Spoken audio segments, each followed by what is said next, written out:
Hello everyone, welcome to my second video session on Java Simplified. The topics which I am going to cover in today's session is how to install Java, how to set environment variable for Java, and towards the end of the session we are going to discuss about what is Java Development Kit and what exactly is Java Runtime Environment. So let us start with the very first step about installation of Java. Now before I show you a demonstration on how exactly Java is installed, let me show you the process of installation of Java. The first step is to check whether the Java is already installed or not. Once it is done, we go to the next step where we open a web browser and log into an Oracle website. The third step is to select the appropriate download file for an installation. When we say appropriate download file, it means we have to ensure whether our operating system is 32-bit or 64-bit. So there are separate download file for 32-bit or 64-bit, and accordingly we have to choose. Once we have done that, the next step is to open the downloaded file, and within next couple of steps we are going to complete the installation process. So let me give you the demonstration of the installation.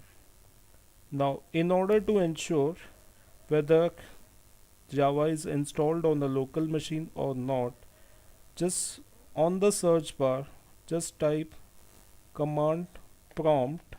It will open your command prompt and type Java C.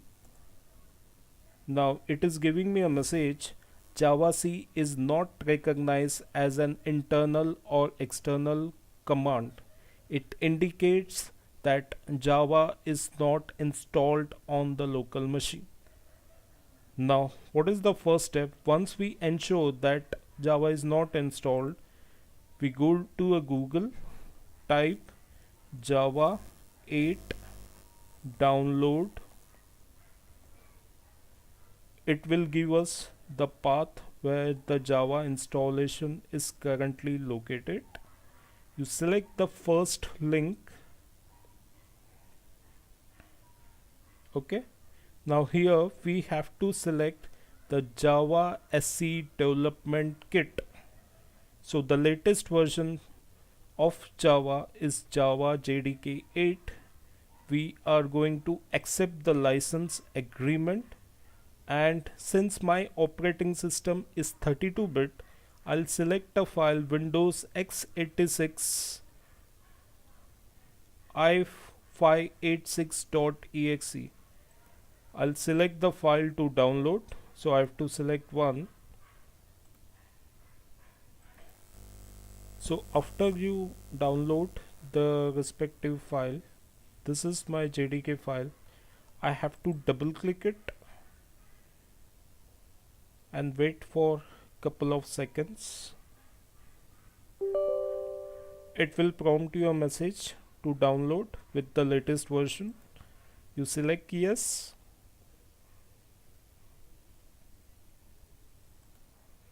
It will ask you to welcome to the installation wizard. In this step you have to select the next. It will ask you to choose what all features you need to install for your Java SC Development Kit, and please check the installation where it is going to be installed. By default your JDK is installed in the program files. So if you want to change the path to select it to some other location, just click on the change button, and accordingly you can browse in whichever drive you want to install your JDK. Or by default, if you want the same location, then you select next. It will take couple of minutes for you. depending upon your internet speed as well as your execution speed on your local machine.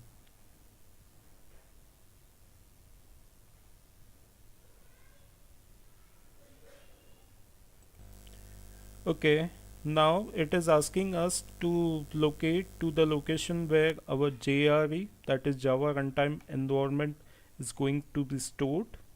So you select next and it gives me a message: Java is used by more than 3 billion devices. Wait for a couple of minutes. It will take some time for you to install.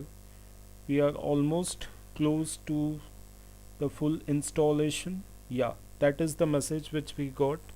Java SE development kit has been successfully installed. So just select close and that completes our installation process for Java. Now once our installation is complete, we go to the next step where we have to set the environment variable for Java. Now these are the few steps which we need to follow for setting up environment variable. We have to check the installation, select the Java folder, copy the path, go to the Windows button, go into your system folder, environment variable, and set the path accordingly. So basically we are following all this particular step. Now let me give you a quick overview about how to set the variable step by step. So just go to your command prompt. In the command prompt you type javac. You might see that though Java is installed, it is not recognized yet. That is the only reason why we are setting the environment variables. So in the next step, how to set the environment variable? Just click on Windows button and type system. Click on system. It will open a command, the wizard. Go to the advanced system settings. Under the advanced tab, select the environment variables and it will showcase you two different types of variables. One is a user variable, one is the system variable. So under system variable, select the variable which is known as path and click on edit button. Now we need to select the path where our JDK is currently installed. So open your file browser, go to your PC, program files, Java, JDK 1.8 bin. We have to copy this full path and paste it over here. So I select a new and I paste the entire path over here. Click OK twice and one more time, and we have completed by setting an environment variable. Now just to check whether the environment variable is been set correctly, just close the command prompt which is currently on. Open the command prompt again and type javac and you get a long list of files that shows now that your Java is complete. So we'll go to the last part of our installation step, which is about a JDK. So JDK here stands for Java Development Kit. It is a software development environment which includes JRE, interpreter, loader, documentation. JDK is basically used to develop and run Java applications, whereas JRE is basically used to run Java application. So the point which we are discussing is JDK is only used to develop and run Java application, whereas JRE is only running Java application. Thank you.